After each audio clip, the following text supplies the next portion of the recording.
दोस्तों, आज का किस्सा है उस गीत का जिसको किशोर दा से गवाने के लिए राजेश खन्ना उस फिल्म के संगीतकारों तक से भिड़ गए थे और उन्होंने यहाँ तक कह दिया था कि अगर किशोर दा द्वारा गाया ये गीत फ्लॉप हुआ तो उसकी सारी जिम्मेदारी मेरी होगी। ये किस्सा 1970 के दशक के अंत का है। फिल्म बन रही थी महबूब की मेहंदी और इस फिल्म के निर्देशक थे हरनाम सिंह रवेल और मुख्य भूमिकाओं में थे राजेश खन्ना और लीना चंदावरकर। उस दौर में राजेश खन्ना सिर्फ एक स्टार नहीं थे, वह पूरी फिल्म इंडस्ट्री की धड़कन बन चुके थे। मेरे सपनों की रानी कब आएगी तू, पूरा कागज था ये मन मेरा। फिल्म का संगीत लक्ष्मीकांत प्यारेलाल दे रहे थे और गीत लिखे थे आनंद बख्शी साहब ने। फिल्म में कुल 8 गाने थे और फिल्म के गीतों की लिरिक्स के हिसाब से तय हुआ था कि सभी गाने रफ़ी साहब और लता जी ही गाएंगे। राजेश खन्ना ने कई बार अनुरोध किया कि कम से कम 2 गाने किशोर दा से गवा लिए जाए, लेकिन हर बार जवाब एक ही मिलता रहा कि फिल्म की सिचुएशन के हिसाब से सभी गीत रफ़ी साहब ही गाएंगे। फिल्म की शूटिंग शुरू हो चुकी थी और अधिकतर गानों की रिकॉर्डिंग भी पूरी हो चुकी थी। एक दिन राजेश खन्ना सीधे स्टूडियो पहुंचे और आनंद बख्शी साहब से मिले। उन्हें पता चला कि 6 गाने रिकॉर्ड हो चुके हैं और सिर्फ 2 गाने बाकी हैं। राजेश खन्ना ने उन दोनों गानों के बोल देखने की इच्छा जताई और जो आखिरी 2 गाने बचे थे वो गाने थे ये जो चिलमन है और मेरे दीवानेपन की भी दवा नहीं। जैसे ही राजेश खन्ना ने इन गानों के बोल सुने वो भावुक हो गए। उन्होंने तुरंत कहा कि इन दोनों गानों के लिए किशोर दा ही सबसे सही रहेंगे।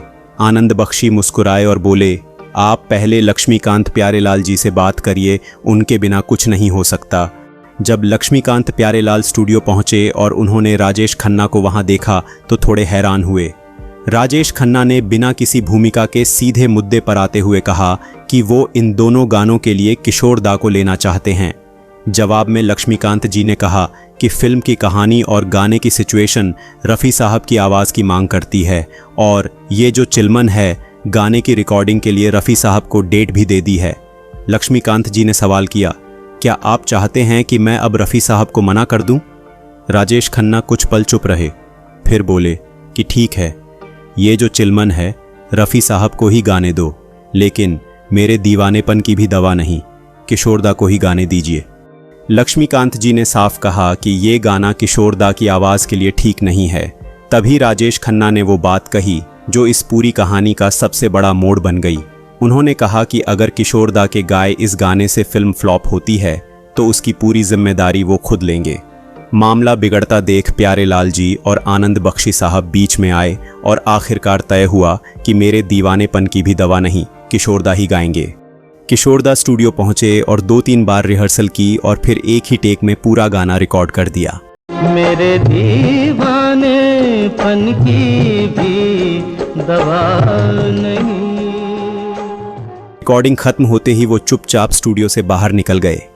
जब फाइनल रिकॉर्डिंग सुनी गई तो लक्ष्मीकांत जी समेत स्टूडियो में मौजूद हर इंसान हैरान रह गया। सभी को समझ आ गया था कि ये गाना कुछ खास है। फिल्म रिलीज हुई और यही गाना फिल्म का सबसे बड़ा हिट साबित हुआ। किशोर दा ने ये गीत बिल्कुल उसी लेवल का गाया है जैसा रफ़ी साहब ने ये जो चिलमन है गीत गाया है। वरना तेरे सर की कसम दोनों गीतों में आपको जरा भी फर्क नहीं दिखेगा। राजेश खन्ना को आखिरकार अपनी फिल्म में किशोर दा की आवाज़ मिल ही गई और ये कहानी साबित करती है कि कभी कभी दिल से लिया गया एक फैसला संगीत को हमेशा के लिए अमर बना देता है। दोस्तों, आशा करते हैं आपको ये वीडियो पसंद आया होगा। इस वीडियो को लाइक करें, इसे अपने दोस्तों के साथ शेयर करें और ऐसी ही वीडियो देखने के लिए इस चैनल को सब्सक्राइब ज़रूर करें।